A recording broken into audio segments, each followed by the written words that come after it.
Shalom saudara terkasih, sangat berbahagia dapat berjumpa dan bersekutu dengan Anda para pendengar.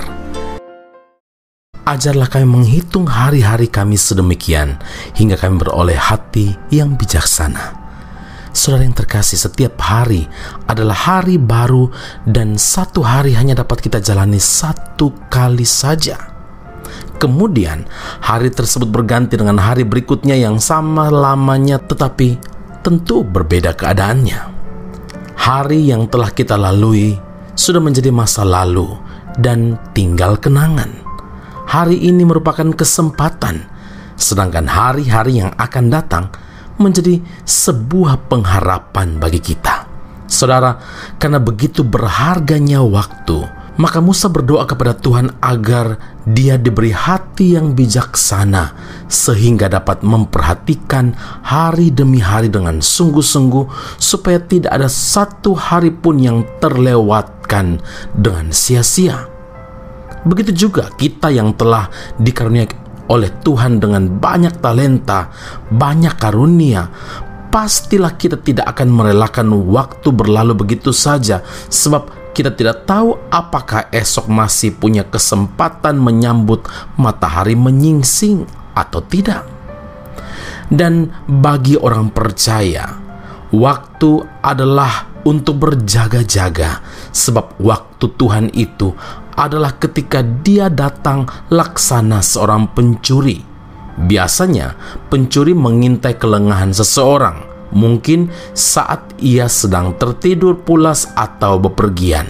Saudara, perihal berjaga-jaga ini juga disampaikan oleh Rasul Paulus kepada jemaat di Efesus dalam Efesus 5 ayat 15 sampai ayat yang ke-17.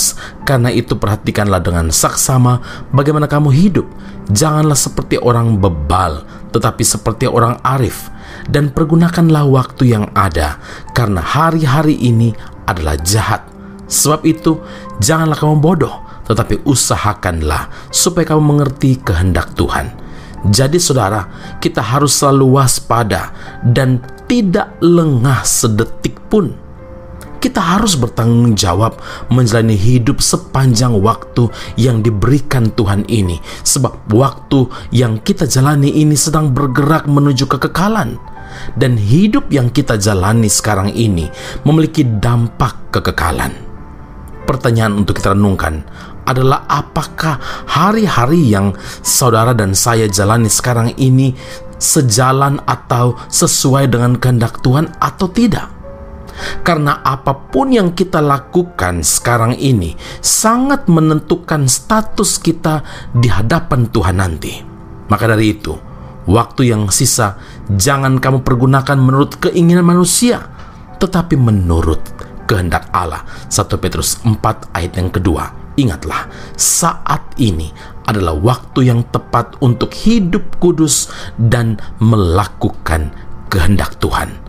Hitunglah hari dengan bijaksana, supaya hidup kita berarti dan tidak sia-sia. Amin. Mari kita berdoa.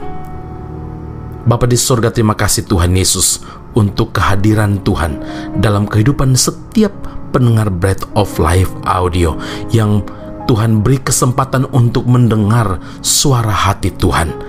Hari ini kami diingatkan, bahkan diperingatkan dengan tegas bahwa kami harus mengisi hari-hari yang kami jalani ini dengan sesuatu yang kudus, takut akan Tuhan, dan melakukan kehendak Tuhan. Biar kami tidak menyia-nyiakan sisa waktu yang ada ini, bukan untuk menuruti keinginan daging, tetapi menuruti kehendak Allah. Kami berdoa dan menyerahkan hidup kami dalam tangan Tuhan.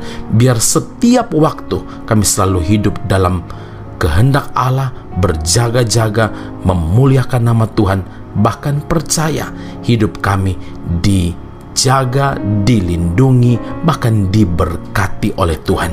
Jadikan kami alat di tangan Tuhan untuk jadi berkat bagi banyak orang. Terima kasih Bapa di surga. Kami berdoa mengucap syukur, memuliakan nama-Mu dalam Kristus Yesus Tuhan dan Juru Selamat yang hidup. Kami berdoa dan mengucap syukur kepada Bapa di surga. Haleluya.